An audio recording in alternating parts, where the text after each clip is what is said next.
কখনো কি শুনেছেন বৃষ্টির আগে যেমন নিঃশব্দ বজ্র জমে থাকে আকাশে, ঠিক তেমনি ইতিহাসের বুকেও জমে আছে এক বিস্ফোরণ, একটা নাম, একটা চেতনা, একটা সত্তা, যার উচ্চারণে থেমে যায় অন্যায়কারীর রক্তচাপ।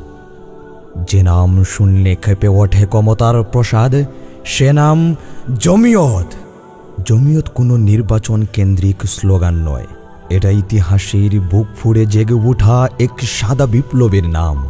এটা সেই কাফেলা যাদের রাত জেগে কাদা ত্যাগের গল্প আমরা পাঠ্য বই খুঁজি না, কিন্তু যাদের সজল দুয়া শুনি আসমানও থমকে দাঁড়ায়। তাদের হাতে ছিল না রাইফেল, ছিল কুরআন, ছিল না সোনার মুকুট, ছিল তাওহীদের অহংকার আর দুনিয়ার বইহীনতা।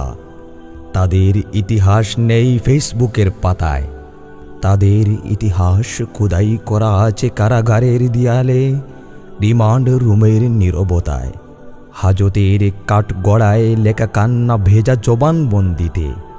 তারা বক্তা নয়, তারা উম্মতের কান্না। তারা স্লোগান নয়, তারা দুয়ার জলরঙ্গে আঁকা এক স্বপ্নের নাম।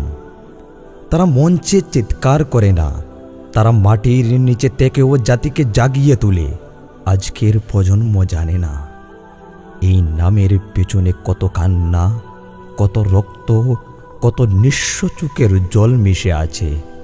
একজন জমিয়তি কর্মী মানে একটি চলমান কুরআনি তর্জনী, যে অন্যায়ের চোখে চোখ রেখে বলে এই জমিনে চলবে আল্লাহর আইন। ওহে তরুণ ভাই, তুমি যদি নেতা হতে চাও তবে জমিয়তের কাতারে দাঁড়িও না, কারণ এখানে নেতা হয় না, এখানে জন্ম হয় নেতৃত্বের। তুমি যদি হেডলাইন হতে চাও তবে জমিয়ত তোমার জায়গা নয়, কারণ জমিয়ত নিজেই এক হেডলাইন, যে হেডলাইন লেখা হয় নিঃশব্দ আত্মত্যাগে। আজ কেউ যদি বলে জমিয়ত শেষ, তবে বলে দাও যে সংগঠনের ভিত্তি রচিত হয়েছে লাশের উপর, তাকে কি ফেসবুক পোস্টে মুছে ফেলা যায়? জমিয়তের মৃত্যু কেউ ঘটাতে পারবে না, কারণ এটা মাটির আন্দোলন, এটা আল্লাহর ওয়াদা মাফিক ফিরে আসার কাফেলা। জমিয়ত ফিরে আসছে না ভাই, জমিয়ত প্রস্তুত হয়ে গেছে। হৃদয়ে জমে থাকা সব ক্ষোভ, সব ব্যথা, সব কুরআনি চেতনা আজ একত্র হয়ে বলছে আল্লাহর জমিনে আল্লাহর আইন কায়েম করো।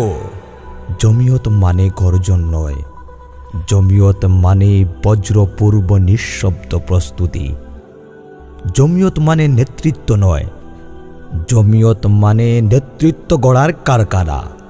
তারা ছিল, তারা আছে, আর ইনশাআল্লাহ তারা থাকবে প্রতিটি অন্যায়, প্রতিটি জুলুম, প্রতিটি বিভক্তির বিরুদ্ধে এক অবিচল আত্মত্যাগের নাম জমিয়ত।